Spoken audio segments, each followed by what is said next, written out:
Magandang hapon sa inyo mga bata. Kamusta ang inyong buong isang linggo? Binabasa niyo ba ang inyong nakaraang takdang aralin na tungkol sa isang tala ng pagpuri at pagsamba sa Diyos? Sa araw na ito, ang ating pag-aaralan at kwento ay manggagaling sa ilang talata sa Revelation o sa Tagalog ay pahayag. Ito ay ang mga talatang chapter 11 verse 15 to 19 at chapter 19 verse 11 to 16. At mula dito, pagtutunan natin ng pansin ng kung paano si Jesus ay dineklarang hari ng lahat ng nilikha. At para naman sa talata ng ating kakabisaduhin, ito ay magmumula sa Revelation chapter 5 verse 13. Panghuli para sa mga layunin ng ating aralin, una, ipahayag na si Jesus ay ang hari ng lahat ng nilikha. Pangalawa, purihin siya sa pagiging karapat-dapat na namumuno sa mga nilikha. At pangatlo, hilingin sa Panginoon na maging hari at mamuno sa ating buhay.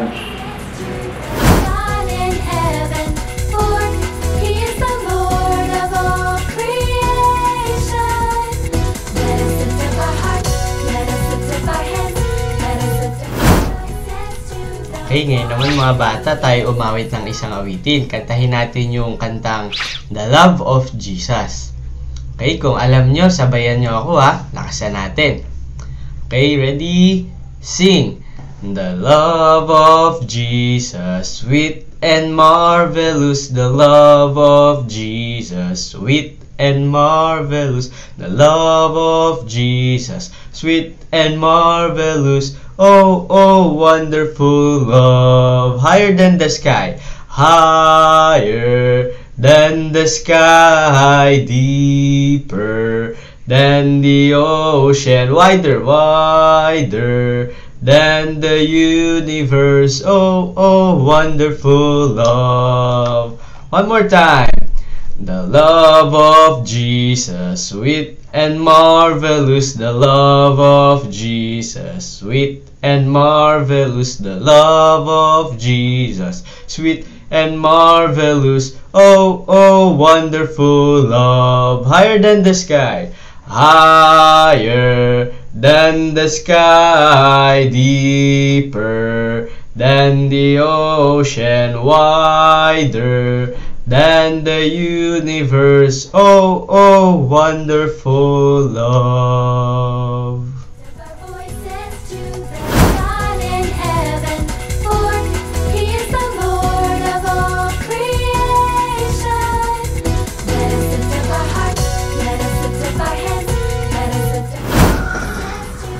Mga bata, bago tayo magtungo sa ating Bible story, tayo ay mananalangin muna. Ipikit natin ang ating mga mata at iluko ang ating ulo. Panginoon, marami pong salamat sa araw na ito. Salamat po sa mga pagpapala na patuloy niyo pong ipinagkakaloob sa amin. Panginoon, humingi po kami ng kapatawaran para po sa mga aming nagawang kasalanan. Alam man po namin ito o hindi. Linisin niyo po kami ng inyong banal na dugo na maging patuloy pong maging karapat-dapat sa inyong harapan. Panginoon, maraming salamat din po sa pag-iingat at paggabay na patuloy niyo pong ibinibigay sa amin sa bawat araw.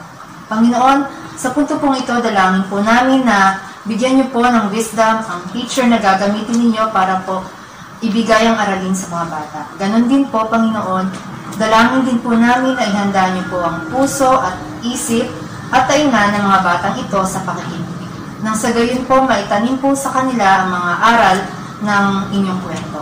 Panginoon, patuloy niyo po kami patnubayan at kayo po ang manguna sa aming buhay. Ito po lahat ang aming dalangin sa pangalan po ng inyong anak na si Jesus. Amen.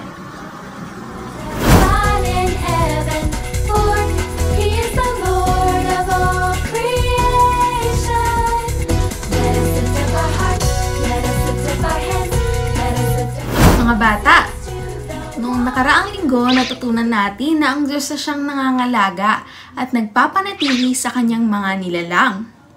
Pwede ba kayong magbahagi ng isang pangyayari na nangyari sa inyo noong mga nakaraang linggo na nagpapatunay na pinangalagaan kayo ng Diyos at ang inyong pamilya?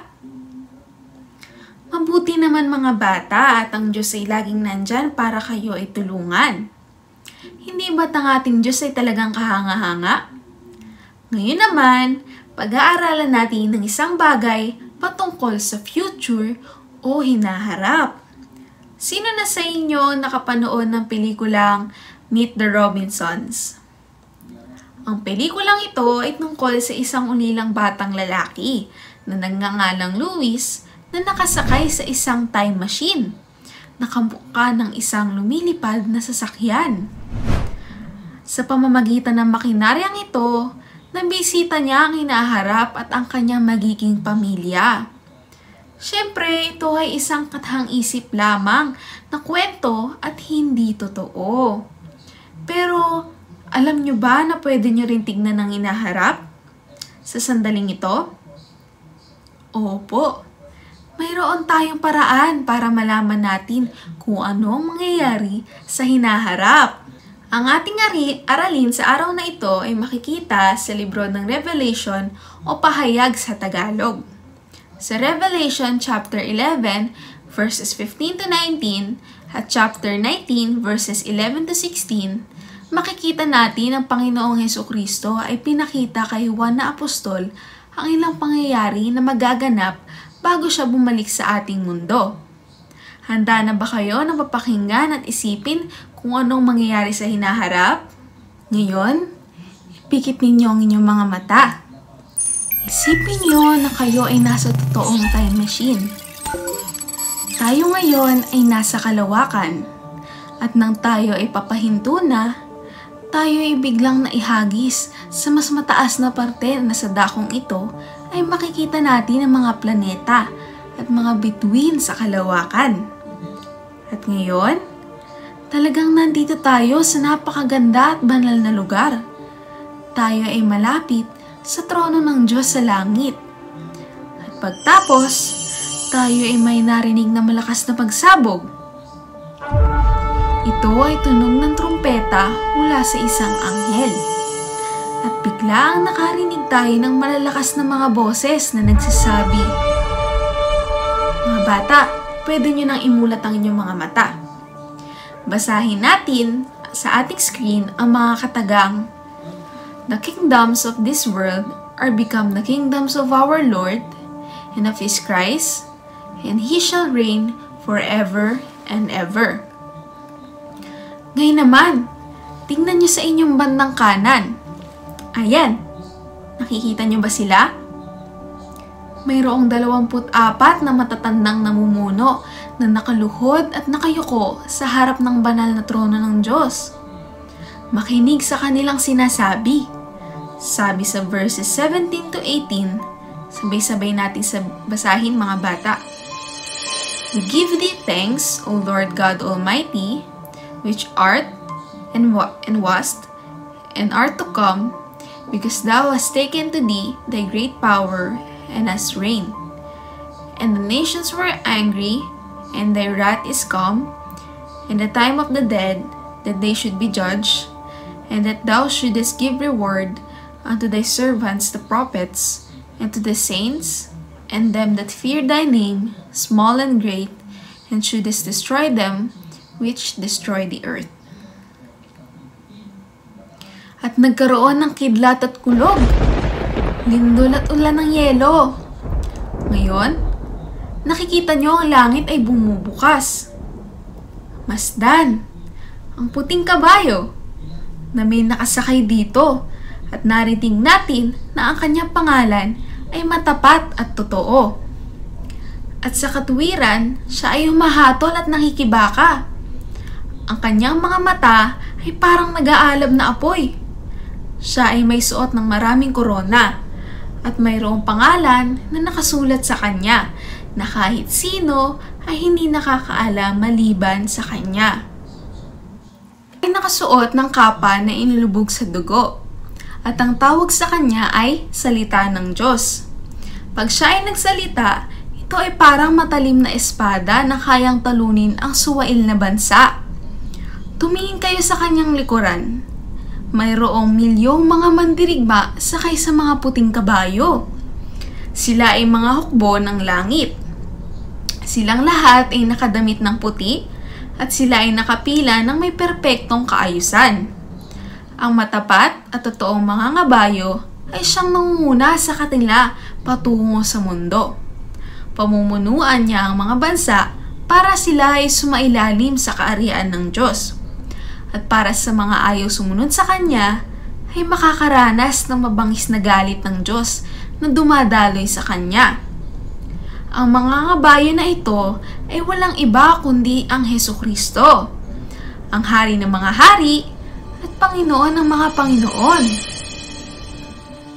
At ngayon, oras na tayo ay bumalik uli sa ating taon at oras.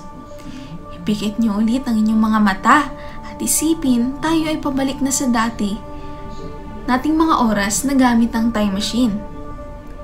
Bibilang tayo ng 10 bago natin imulat ang ating mga mata. 1, 2, 3, 4, 5, 6, 7, 8, 9, 10. Ayan! Tayo ay nakabalik na mga bata. Namaka ba kayo? Paalam!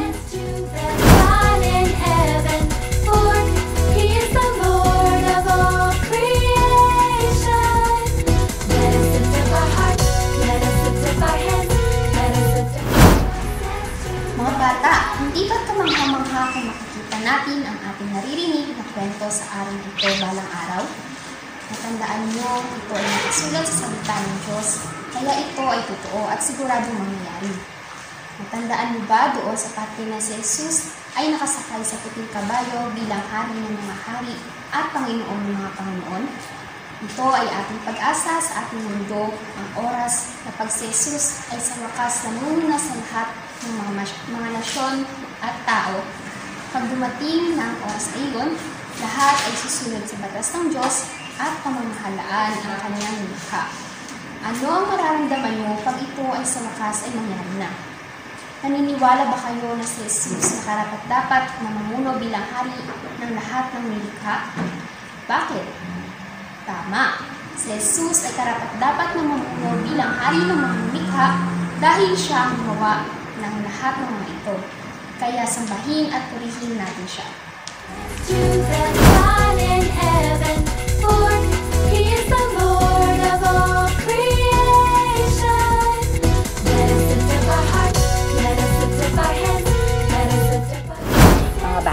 Saglit nating ipikit ang ating mga mata. Makinig mabuti.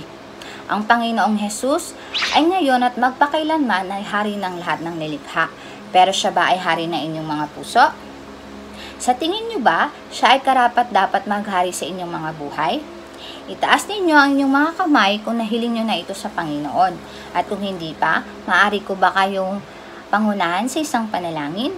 Pikit ninyo ang inyong mga mata at tayo'y manalangin. Panginoong Hesus, kayo po ang namumuno sa lahat ng inyong nilikha. Balang araw, lahat ng mga nilalang sa langit at lupa ay ipapahayag na kayo po ay karapat-dapat na hari. Dahil kayo ang lumikha sa lahat ng bagay. Panginoon, dahil kayo ang karapat-dapat na maghari sa lahat ng nilikha, karapat-dapat din po kayo maghari sa aking buhay. Ako po ay inyo pong nilikha at ako din ay inyong pag-aari.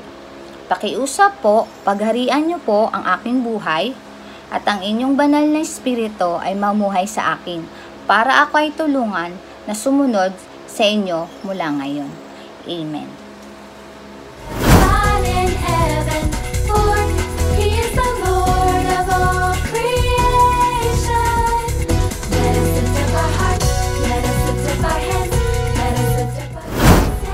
Mga bata, para sa ating talata na kakabisiduhin sa araw na ito, ay manggagaling sa Revelation chapter 5 verse 13.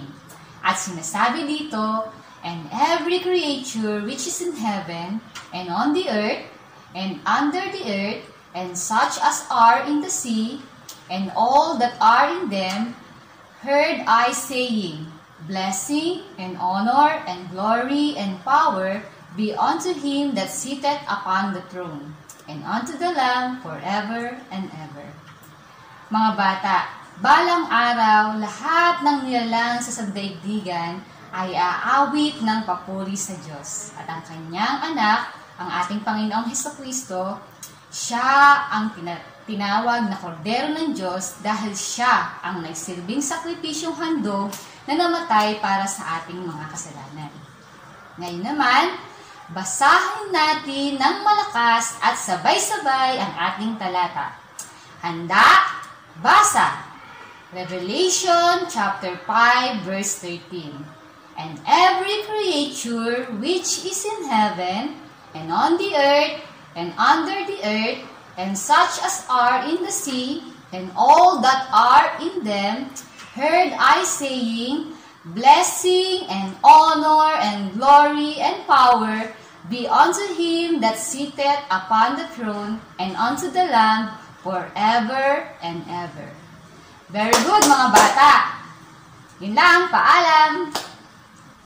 God in heaven, for he is the Lord of all creation. Let us lift up our hearts, let us lift up our hands, let us lift up our hands. Mga bata, para sa ating kaloob ngayon, basahin muna natin ang 1 Chronicles chapter 29 verse 9.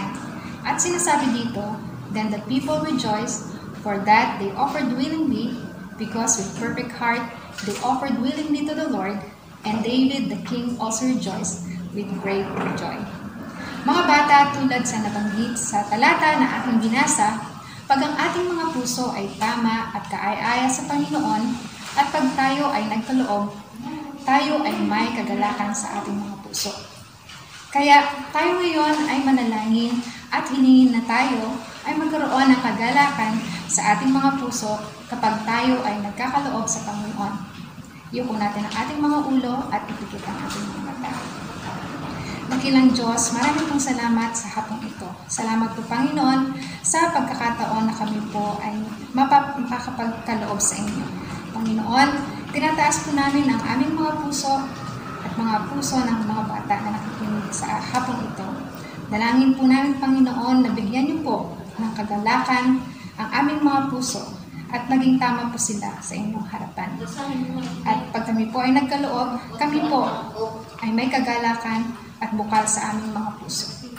Salamat po, Panginoon, sa inyo pong mga blessing at nawa, Panginoon, patuloy niyo pong i-bless ang mga bata na nagkakaloob din sa inyo. Ito po ang aming samad-dalangin sa pangalan ni Jesus. Amen. Ngayon naman, mga bata, ihulog ninyo ang inyong mga offerings sa offering box at tandaan, magkaroon ng kagalakan sa ating mga puso. Yun lang, mga bata, paalam! God in heaven, for he is the Lord of all creation. Let us lift up our hearts, let us lift up our hands, let us lift up our voices. Sa ating pagkatapos sa araw na ito, tayo ay manalangin. Iyuko natin ating mga ulo at ipikit natin ang ating mga mata. Ama, nagpupuri po kami sa inyo sa araw na ito at nagpapasalamat sa pag-iingat niyo po sa amin sa buong linggo. Salamat po sa buhay na walang hanggan na pinagkaloob niyo po sa amin. Kayo po ang maghari sa aming puso, sa aming isipan, sa mga bagay na aming gagawin. Ikaw ang patuloy na manguna sa amin. Dalangin din po namin ang mga batang ito na aming tinuturuan. Ikaw ang kumilos at manguna po sa kanila hanggang sa kanilang paglaki. Patnubayan niyo po sila at bigyan, Panginoon, ng karunungan na nagmumula po sa inyo. Ito po lahat ay aming nilalapit at pinasasalamatan sa pangalan ni Jesus na aming tagapagligtas. Amen.